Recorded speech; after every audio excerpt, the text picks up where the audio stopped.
Salam jumpa lagi kawan belajar dengan saya Ibu Yustin dengan materi lanjutan tentang bela negara. Pada pertemuan yang lalu kita membahas tentang apa saja? Iya, tentang apa itu bela negara dan pasal berapa yang memuat tentang hak dan kewajiban membela negara. Kawan belajar, pernahkah kalian merasa tidak aman karena diancam seseorang mungkin? Dimintai uang secara paksa? Atau pernah dibully? Pastinya perasaannya tidak enak, bukan? Nah, bagaimana juga dengan negara kita Indonesia? Apakah selalu aman-aman saja? Ataukah juga ada ancaman-ancaman? Lalu, apa sajakah yang dapat mengancam NKRI? Apa yang harus kita lakukan terhadap ancaman-ancaman tersebut? Untuk memahaminya, yuk kita pelajari bersama.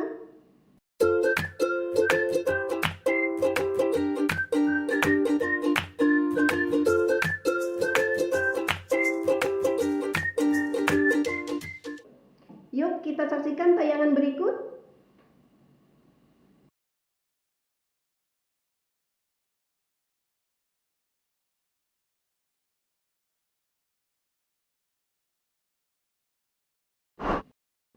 Kawan belajar, bagaimana pendapat kalian tentang tayangan tersebut? Apakah perilaku tersebut berbahaya bagi bangsa dan negara? Iya, narkoba adalah salah satu ancaman terhadap bangsa dan negara kita. Ayo kita pelajari bersama ya.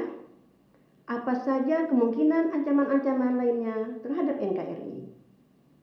Kawan belajar, pernahkah kalian mendengar berita yang menayangkan tentang penyelundupan dan ditemukannya sabu dalam pipa besar, dalam koper, dalam cemilan, dalam boneka, bahkan dimasukkan dalam tubuh manusia?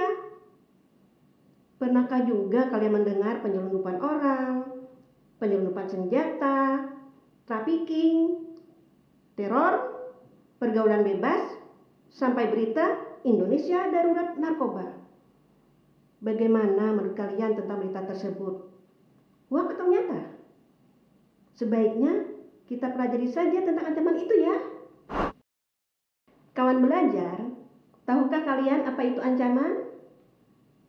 Ancaman adalah setiap upaya dan kegiatan yang dinilai dapat membahayakan kedaulatan negara, keutuhan wilayah, dan keselamatan bangsa dan negara. Ancaman terbagi dua, yaitu ancaman dari luar negeri dan ancaman dari dalam negeri.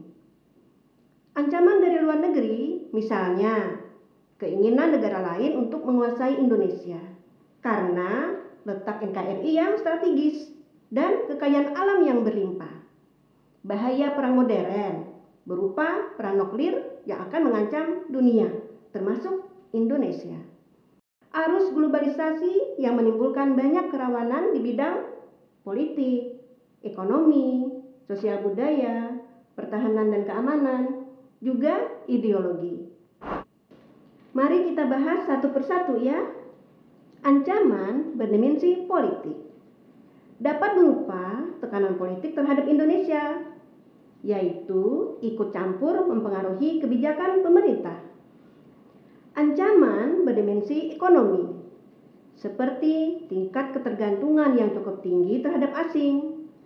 Juga banyaknya perusahaan dalam negeri yang dimiliki oleh asing. Perekonomian yang terintegrasi ke dalam pasar-pasar global. Juga pengaruh yang kuat dari mata uang dolar dan penangkapan ikan oleh kapal-kapal asing. Ancaman berdimensi sosial budaya berupa masuknya budaya asing yang mempengaruhi nilai-nilai di Indonesia, misalnya pergaulan bebas. Ancaman berdimensi pertahanan keamanan dapat berupa agresi, invasi, sabotase, maupun spionase. Kalian cari artinya ya.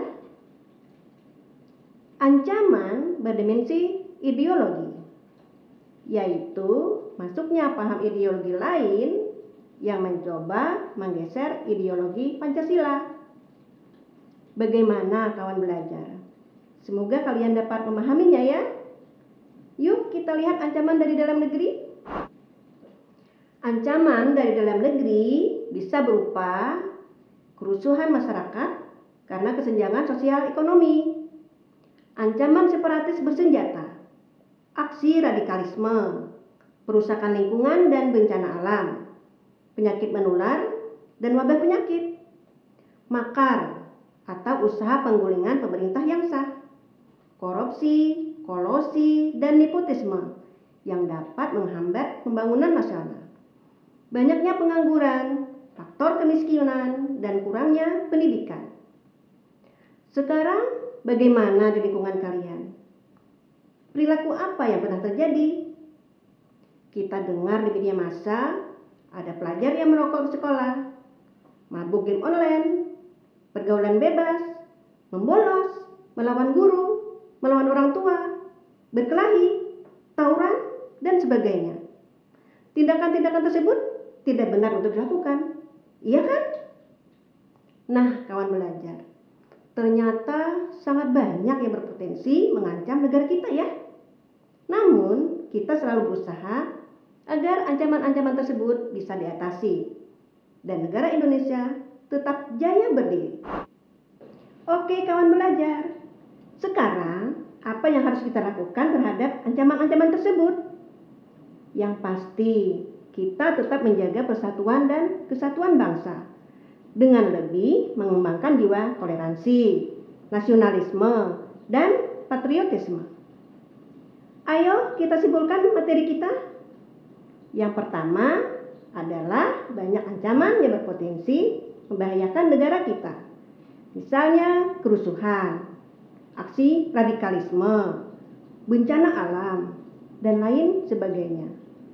Kedua, ancaman tersebut bisa dari dalam negeri, juga dari luar negeri.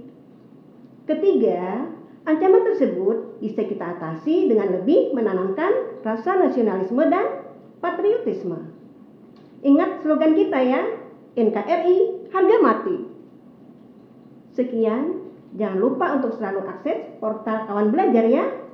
Bersama kawan belajar, kita bisa. Semangat, sampai jumpa.